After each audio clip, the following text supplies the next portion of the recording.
Today I'm working on this 2009 Suzuki DF140.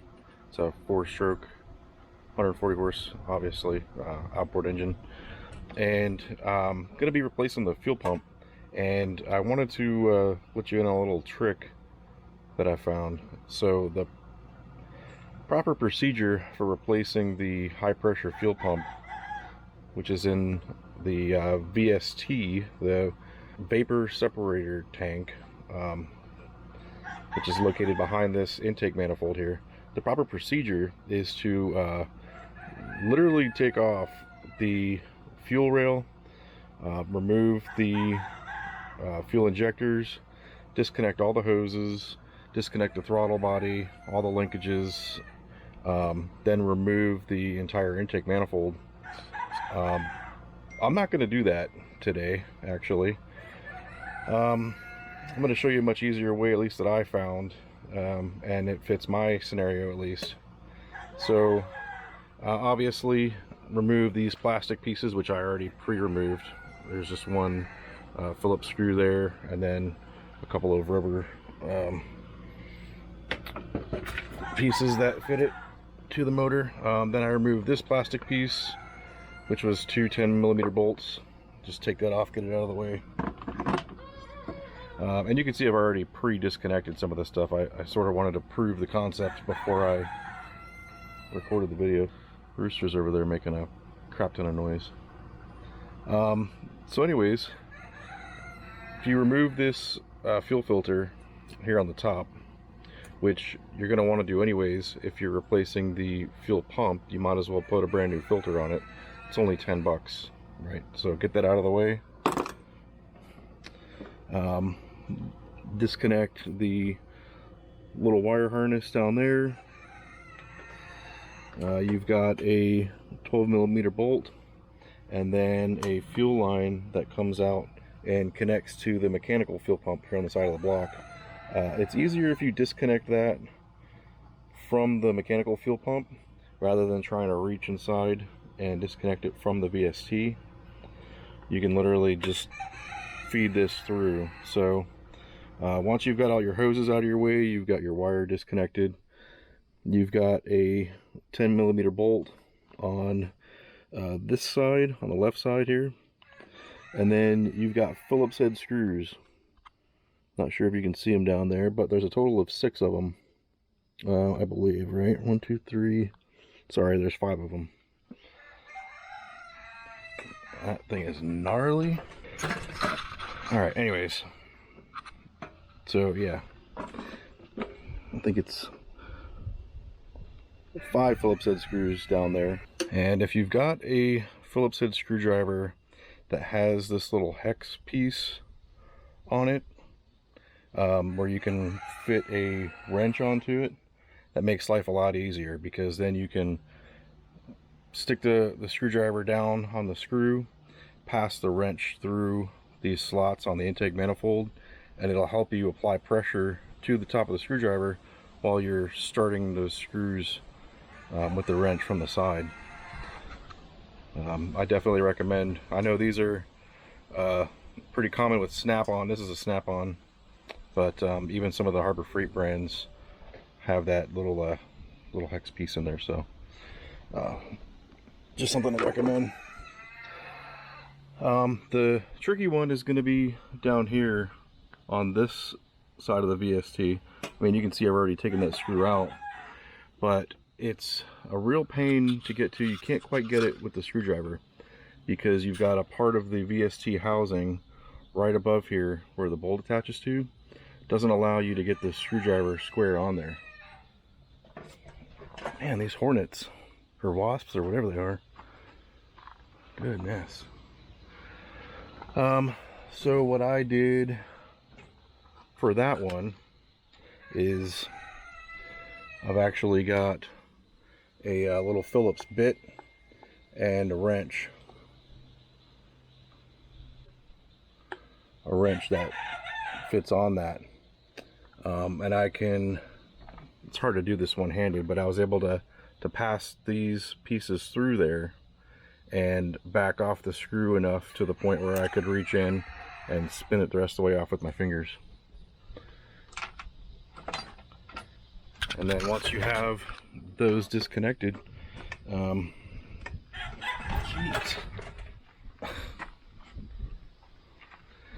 Wasps are real active today.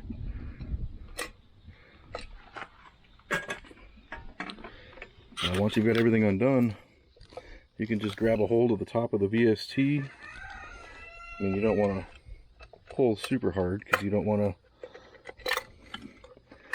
lose your screws, and you don't want to rip your fuel lines here. But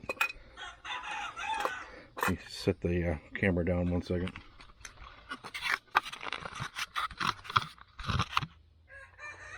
But basically what I'm doing is pulling up on the top of the VST while I'm feeding this fuel line back in between the fuel rail and the intake manifold.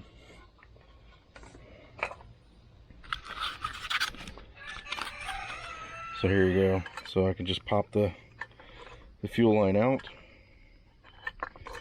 and then slowly bring up. And there you go.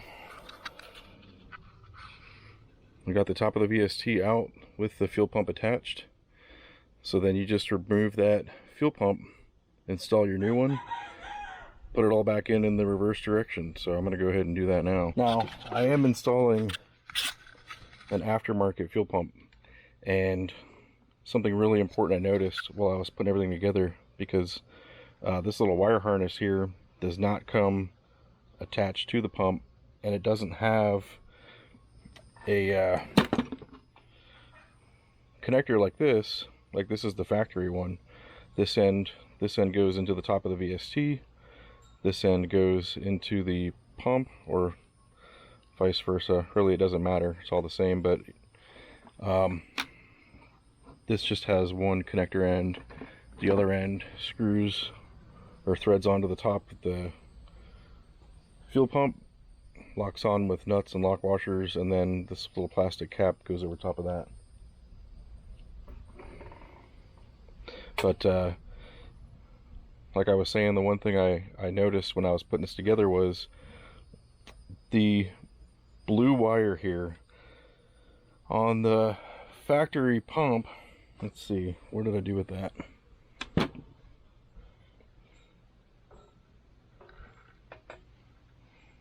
Alright, roll over here. Alright, so on the factory pump, you can kind of see there in the middle, you've got the plus and minus, the positive and negative. And the positive is on the side with the clip.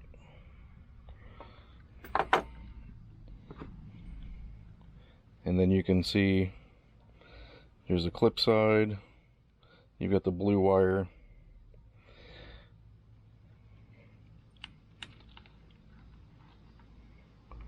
And then on this pump, the way this plastic cap goes on, the blue wire goes onto the positive terminal of the pump, so everything's good there.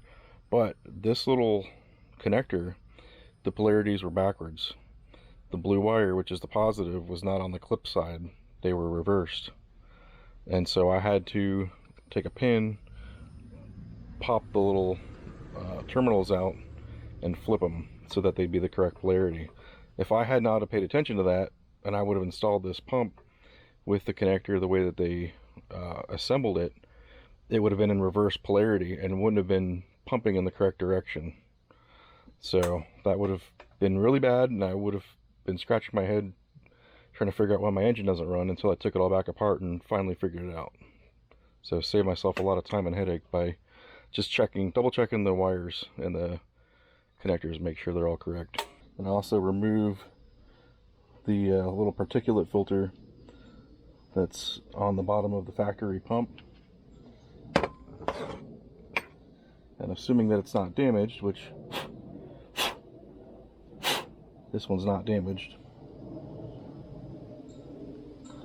pop it onto the new pump. Everything's good.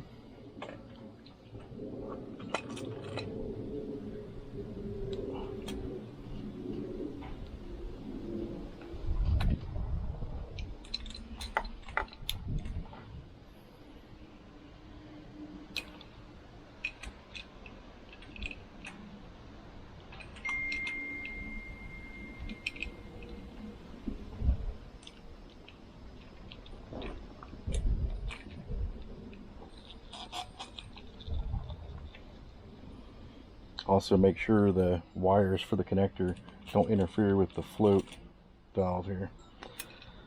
And then I just reinstall everything in the reverse direction as what I showed. And make sure you put your new filter on the top there. Don't forget that filter, very important.